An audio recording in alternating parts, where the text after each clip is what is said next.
Most of us are taught to build this financial fortress, right? To protect ourselves against the future. But what if that whole approach is just wrong? Today we're going to dive into a really radical perspective on money from the mystic Osho. It's a view that completely flips the script, turning finance from a game of fear into, well, an art of flow.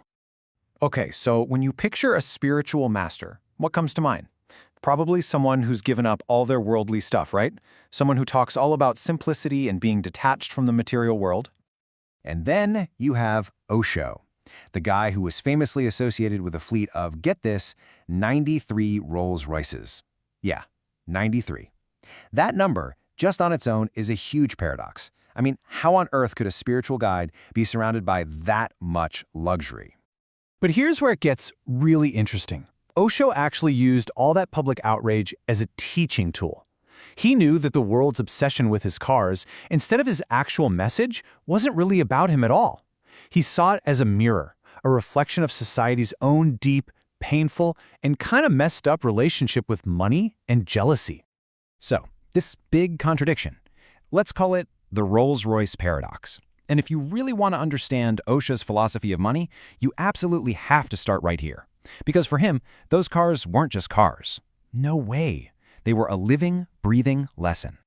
So while pretty much everyone else was seeing hypocrisy and materialism, Osho saw it as a calculated psychological shock.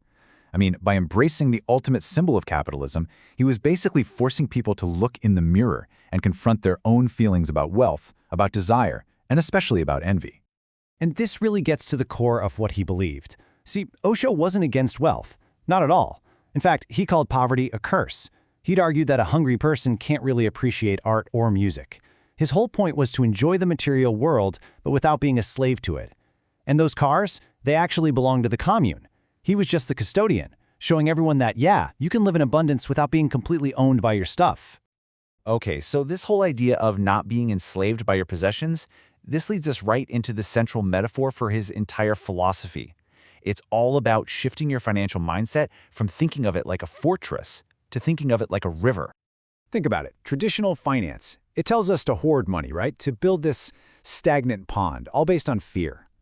Osho's philosophy? It's the complete opposite. He saw money as this vibrant, living current. The goal isn't to just pile it up.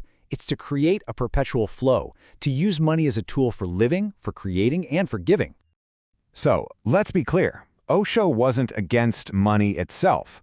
What he was against was something he called money-mindedness. And the key distinction here isn't about how much you have in the bank. It's about that obsessive, neurotic attachment to just getting more. An attachment that actually stops you from, living your life.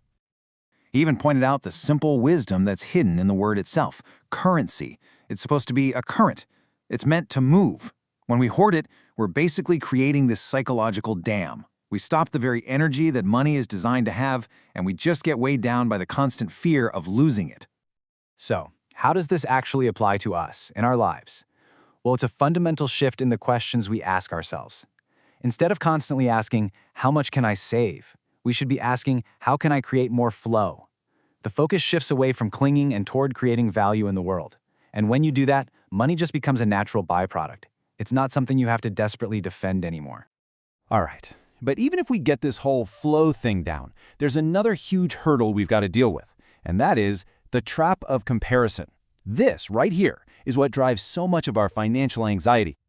Osho's point was that when we're constantly chasing more money, because our neighbor got a new car or a colleague went on some lavish vacation, it's not really about the money at all. It's just a symptom.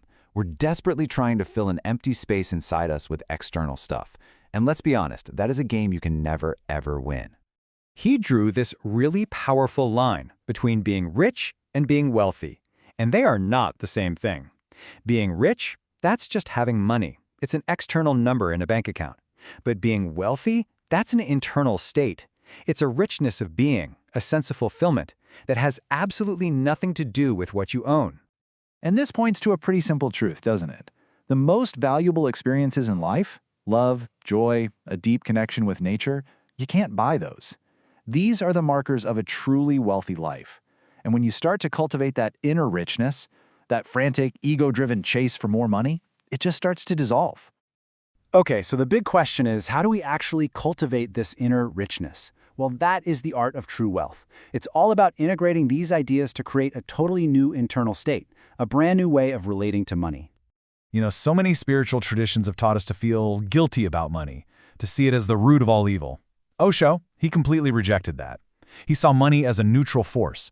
It's just an amplifier. It doesn't create who you are, it just enhances what's already inside you. So if you're a happy person, money can make you happier. But if you're miserable, well, more money is just going to give you more ways to be miserable. So ultimately, this isn't about financial planning, not in the traditional sense anyway. It's much deeper. It's about alchemy. It's about fundamentally transforming our internal relationship with money so that it finally serves us, instead of the other way around. The whole journey here is the transformation. It's a massive shift in perspective, from fear to flow. It's a shift in our goal, from comparison to contentment. And it's a shift in our core emotion, from guilt to gratitude.